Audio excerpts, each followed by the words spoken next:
Chers apprenants, bonjour. Alors, dans le cadre des cours organisés à distance au profit des apprenants du tronc commun scientifique, alors je vous présente une séance de langue intitulée le champ lexical du fantastique. Alors, avant de commencer, je vous propose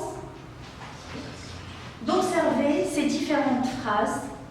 Alors, avant de commencer les phrases, je vous propose de voir l'objectif. Notre objectif de cette séance, c'est de reconnaître et réemployer le champ lexical du fantastique. C'est-à-dire, il faut reconnaître tout d'abord le champ lexical du fantastique et apprendre comment le réemployer au niveau d'une séance, par exemple, orale ou encore la séance de production écrite. Donc, voyons ensemble ce corpus-là. La première phrase, il faisait un terrible temps cette nuit-là. Deuxième, il chantait d'étranges poésies qui troublaient le cœur et donnaient des idées furieuses. Troisième, l'étranger était beau comme un ange. Quatrième phrase, le vieux château s'agitait sur ses fondements. Alors, en lisant ces quatre phrases, on va remarquer qu'il y a un point commun entre les différentes phrases. Le point commun ici, c'est le fantastique. Comment ça? Le lecteur, en lisant ces quatre phrases, il va se mettre dans une situation d'hésitation entre ce qui est réel et ce qui est surnaturel. C'est-à-dire, il va avoir en quelque sorte, il ne va pas savoir comment trancher entre le réel et l'imagination. Donc c'est ça le but de ce champ lexical fantastique. Donc, par exemple, si je vous demande de lire la troisième phrase, l'étranger était beau comme un ange. La première lecture, il vous paraît que la phrase est simple, mais lorsque vous allez essayer de la décortiquer, on a une phrase de comparaison. On a ici une figure de style d'analogie, c'est la comparaison. On a un comparant et un comparé. Donc l'hésitation ici se situe au niveau du comparé. Par exemple, l'étranger, on ne le connaît pas, il était beau, on connaît la beauté, mais il y a un autre élément ici, c'est l'ange. Alors nous, on n'a jamais vu un ange, donc ici le lecteur va se trouver dans une situation d'imagination, comment il est l'étranger, comment il est l'ange, et ainsi de suite. Ça, c'est un simple exemple. Alors, prenons par exemple la quatrième phrase. Le vieux château s'agitait sur ses fondements.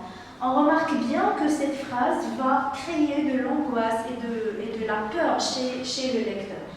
À travers les actions ou bien les termes qui sont utilisés dans cette phrase. La même chose, par exemple, pour la deuxième, il chantait d'étranges poésies qui troublaient le cœur et donnaient des idées furieuses. En lisant cette phrase, on se sent qu'on a peur et qu'on est un petit peu perturbé et qu'on a le doute, est-ce que c'est réel, est-ce que c'est surnaturel, etc. Donc retenez bien que le fantastique, bien le champ lexical du fantastique, il y a des termes qui sont directement liés au fantastique. Par exemple, il y a l'angoisse, il y a l'incertitude, il y a le surréel, etc. Passons maintenant à la conceptualisation de ce qu'on vient de voir. Alors rappelons qu'on est toujours dans le même objectif, c'est reconnaître le champ lexical du fantastique et le réemployer. Alors, on va commencer par une simple définition du fantastique. C'est quoi le fantastique? C'est en fait l'hésitation éprouvée par un être qui ne connaît que des lois naturelles face à un événement surnaturel. Autrement dit, le fantastique, c'est en quelque sorte un mélange entre le réel et le surnaturel. Par exemple, on peut commencer par exemple dans une nouvelle, là où il y a un schéma narratif, on peut commencer par ce qui est réel, par exemple au niveau de la situation initiale, on va trouver des personnages, on va trouver un lieu, la relation entre les différents personnages, etc. Jusqu'à maintenant, tout est réel, tout est logique pour le lecteur. Alors, quand est-ce que le fantastique va entrer? On va dire, en quelque sorte, à partir de l'élément perturbateur que le fantastique va entrer. Et c'est là où on trouve le mélange et l'hésitation entre le réel et entre l'imagination. Donc, quelles sont les caractéristiques du fantastique? Alors, dans un texte fantastique, qu'est-ce qu'on trouve? On trouve un cadre inquiétant. Lorsqu'on dit un cadre inquiétant, ça c'est au niveau de l'espace et du temps. Par exemple, pour l'espace, on trouve toujours des lieux qui sont abandonnés. On va dire un vieux château, des maisons, ou bien des maisonnettes qui sont au milieu des forêts, des bois, etc. Donc tout ce qui est abandonné par l'être humain, ça rentre dans le cadre fantastique. Le temps, par exemple, le temps, il est toujours, il n'est pas fixé, donc toujours on commence, il y a bien longtemps, il était une fois, etc. Donc on ne fixe pas le temps.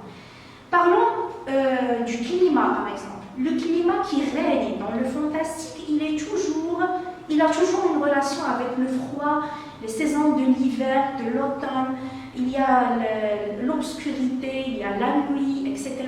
Donc c'est tout ce qui fait peur au lecteur, on l'utilise dans le fantastique. Deuxième point, on utilise des phrases interrogatives et exclamatives. Généralement, dans un texte fantastique, on trouve toujours des questions, des exclamations faites par le narrateur. Ça, pourquoi? C'est pour stimuler c'est pour créer chez le lecteur une sorte de l'imagination, la curiosité aussi, en posant des questions lui aussi, en lisant le texte, il va chercher à trouver des réponses à ces questions-là. C'est pour cela qu'on utilise des phrases interrogatives et exclamatives. Il y a la métaphore, la comparaison et la personnification. Ce sont des figures de style qui aident le narrateur à faire voir au lecteur les événements qui se déroulent. C'est-à-dire, lorsque je vais comparer, par exemple, deux éléments, je vais aider le lecteur à voir la scène et à imaginer les personnages, etc. La personnification, bien évidemment, c'est le fait de donner un caractère humain à un objet, par exemple, etc. Donc, le fait de donner un caractère humain à un objet, ça crée du surréel, et donc on est dans le fantastique. Il y a un champ lexical mystérieux, bien sûr, il y a tout ce qui concerne la peur, l'angoisse, l'incertitude, l'étrange, etc. Donc, pour résumer ce qu'on vient de dire, je vous propose des volets, 4 volets du champ lexical du fantastique.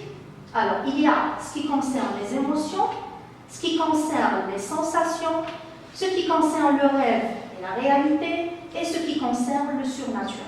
En fait, ce schéma va vous résumer tout ce qu'on vient de dire avant de passer à l'appropriation, c'est-à-dire un petit exercice dans lequel vous allez essayer de relever les expressions qui expriment le fantastique. Donc, commençons par les émotions. Premièrement, l'inquiétude.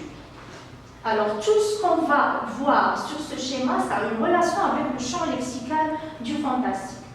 Deuxièmement, il y a l'angoisse. Troisièmement, la peur, l'effroi, la terreur, etc. Ça rentre dans le volet des émotions. Les sensations. Alors, quelque chose qui est inaudible, c'est quelque chose qu'on ne peut pas, par exemple, entendre, ou bien quelqu'un qui est discret, c'est quelqu'un qui est isolé par rapport aux autres. Ça, c'est un personnage qui rentre dans le fantastique. Le ronronnement, par exemple, des bruits qui sont étranges. Des notations, ce sont les bruits qui sont soudains et qui sont violents. Alors, ça rentre dans le fantastique, etc. Rappelons que le fantastique, c'est toujours pour créer de la peur chez le lecteur. Alors, le rêve et la réalité, ça, c'est l'hésitation entre tout ce qui est réel et tout ce qui est imaginaire. Alors, on utilise quelques verbes. Alors, le premier verbe, c'est croire. Se sembler, par exemple, on dit « il me semble qu'il est comme ci ou bien comme ça », avoir l'impression, avoir la sensation, etc. Et dernièrement, le surnaturel, on trouve le mot étrange, troublant, inexplicable, pénible, diabolique, inhabituel, etc., etc. Donc ça concerne c'est-à-dire c'est récapitulatif par rapport à tout ce qu'on a vu. Et vers la fin, je vous propose une appropriation par rapport à ce qu'on vient de dire. Alors la consigne, c'est de relever et réemployer les expressions qui appartiennent au champ lexical du fantastique. Première phrase. Et pourtant, ce regard et ce sourire vous glacez de terreur et vous inspirez l'effroi. Deuxième phrase. Une langueur perfide comme celle du tigre. Troisième. Le petit conte Oluf a une étoile double, une verte et une rouge.